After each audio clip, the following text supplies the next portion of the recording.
Greetings, automotive enthusiast. Are you ready for amazing road trip rendezvous? This one's going to be a little bit different. Euroasian Becky, we're going to have tales from Euroasian Becky, and let me tell you what, she has some road trip stories that would make that might make you cringe and might question my duty as a husband, sending her out on some adventures. This one should be a piece of cake. Looks like she's back there checking the straps. Look at her. She's such a pro. So let's go see what is going on with Becky and this trip. Well, here she comes, and she's got that look in her eye.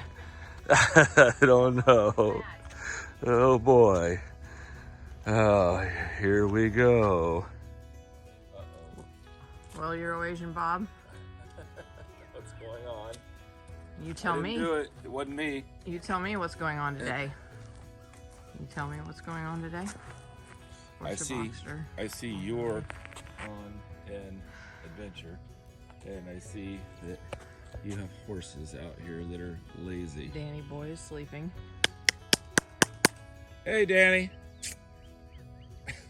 Danny.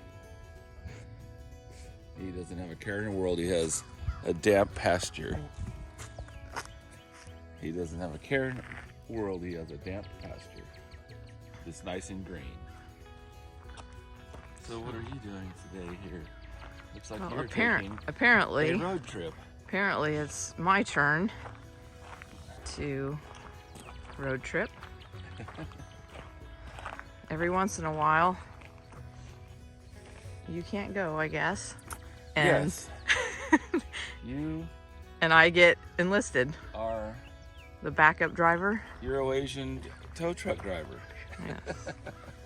Sending the Lotus in for some maintenance, and I got a lot going on, and Becky has been doing this for 30 years right alongside me, so yes, we both pitch in for each other pretty much with anything with our lives in business, whether it's horses, cars, whatever it is. So Becky is taking the Lotus in today, and it's not just down the block. no, Going a a ways. It's quite a ways. So Becky, while she's going down the road, can share some of her road trip stories with you. And I might be glad that I'm not going along, because, you know, I don't know, I've sent her out on some scenarios and situations That you would think that you wanted to get rid of me. No. I just expressed confidence in you. I just expressed confidence. Okay. This one should be easy. That's a great tow rig that you got hooked up there. Good old QX80. Yes. Yeah, and, those are towing in style, so at least I got that going for me. And take care of that little guy. That's a special little guy. Yes, I will. All right, well, here I go. Well, it looks like Becky has made it back from her trip. I wonder what kind of tales she has to tell, or what kind of tales she's told on me. Let's go greet her and see how her trip went. Well, I see you've made it back, huh? Yep. And how did everything go? You know, this was my successful, I'm going to chalk this up for a successful run. A successful run? I Yep. see no Lotus. That's I guess a good sign, unless it's in a ditch somewhere on the way there. So got it delivered? Yep. So what kind of... all by myself. And, Oh my goodness. Yeah. So what kind of... So basically you went out on the road, and then you've told some of your own tales from the trip, right? I only told one so far, but it's the best one. Oh. I mean, it's the most, yeah. And it involves Exciting. me in some way? The first trip? Yeah. Well, you sent me off into an apocalyptic zone, basically. Well, okay. Yeah. I guess, folks, what we'll do here is I'll go ahead and we saw Becky off this morning, and then I'll have Becky send me her footage, and we'll upload it at this point, and see what her tales are, and see what has transpired, and see how this trip has been. So, Yep. Well, stay tuned here, and next up is Becky telling her tales. Well, everybody, today you get me. I am headed off to Texas to deliver the Lotus Esprit. There's Euroasian Bob in the background watching me go. He's done it quite a few times, watched me drive away with cars. But anyways, so off we are going to Texas with the Lotus. I'll check back in later.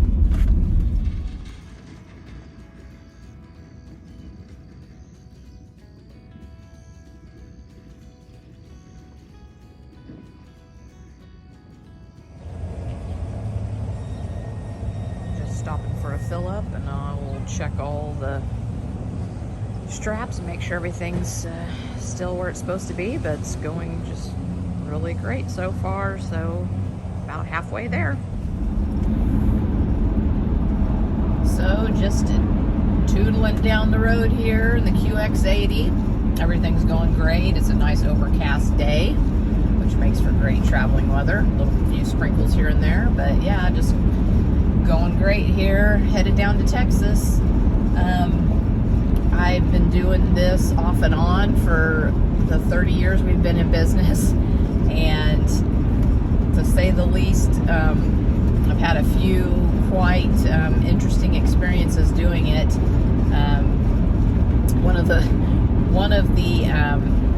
most memorable ones was, I don't know how many years ago, we had a car at Copart in Illinois, I think it was, and then another car to pick up, I think at Copart or IAA in Tulsa.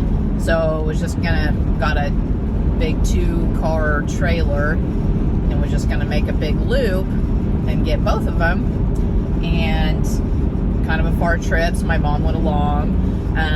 Went ahead and reserved a hotel on, through Orbitz, didn't call directly, but just used that. Police reported ahead. And I bet they could use a cup of tea. My reservation, no problem. And I'm thinking, okay, it's all good. Let's just hit the road. And so about halfway there, or a little further, I should have known that things maybe weren't going to be so good, because all of a sudden the road started getting very slick, and a little bitty truck was coming onto the interstate in front of me from the, on-ramp deal, and he proceeded to just go sliding right in front of me. I mean, I just barely missed him.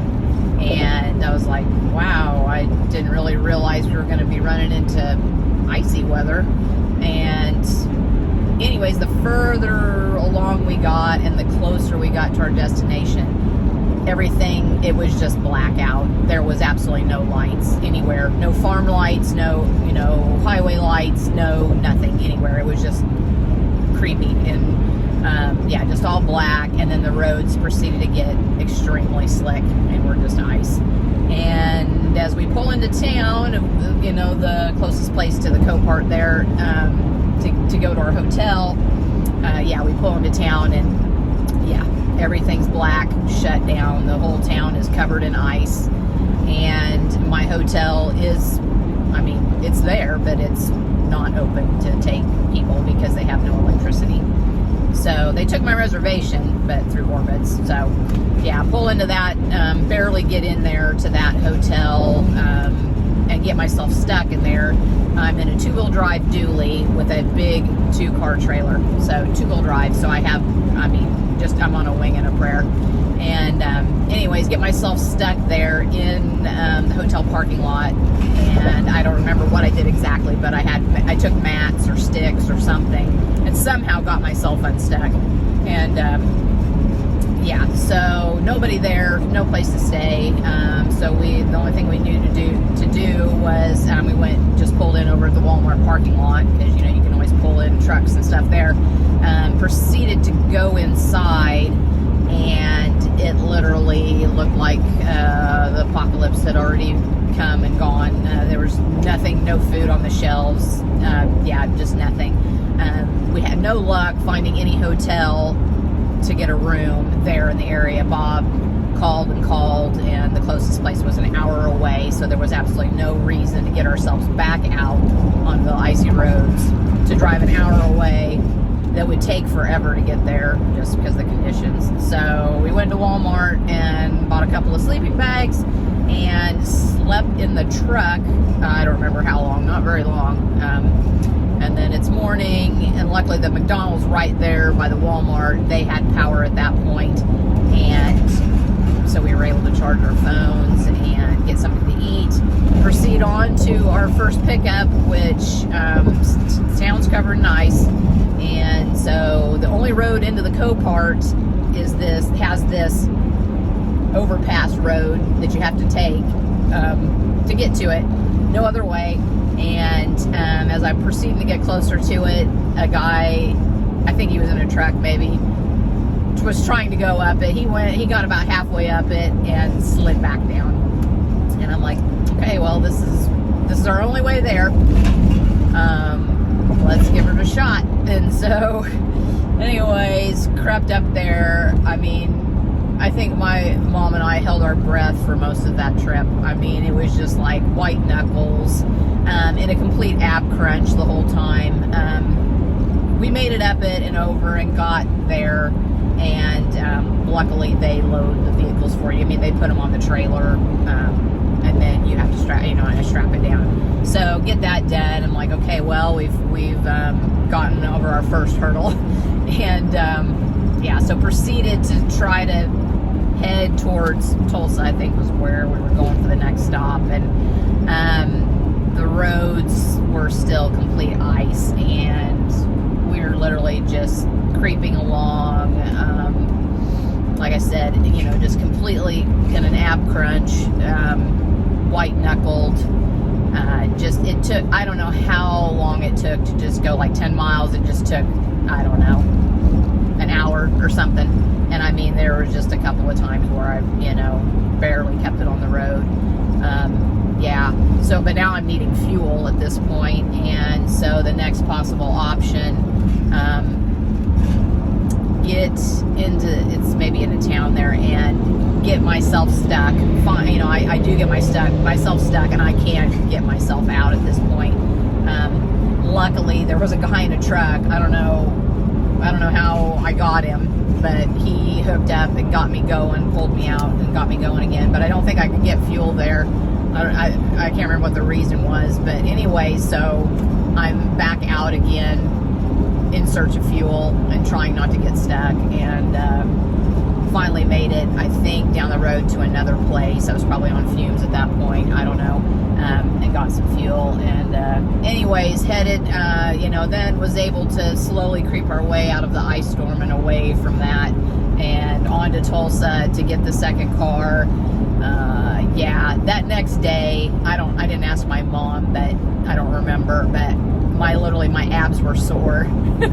Hazard reported ahead. Perhaps someone spilled some tea. Knuckled, for that long. So anyways, but luckily, that was the last of the terrible experiences there on that trip. Everything else went fine. Got the second car and made it home unscathed the rest of the way. But yeah, that one pretty much tops the highlights of some of our best hits picking up cars. So anyways, I'm just gonna keep rolling down the road and make it here to Texas here hopefully in a couple hours. Well, we made it. No problem. It's nice and warm here in Texas today, but I got a little bit of road grime. Unfortunately, ran into a little bit of rain, sprinkles, etc. But yep, she's all here and ready to get her maintenance. Back to Kansas.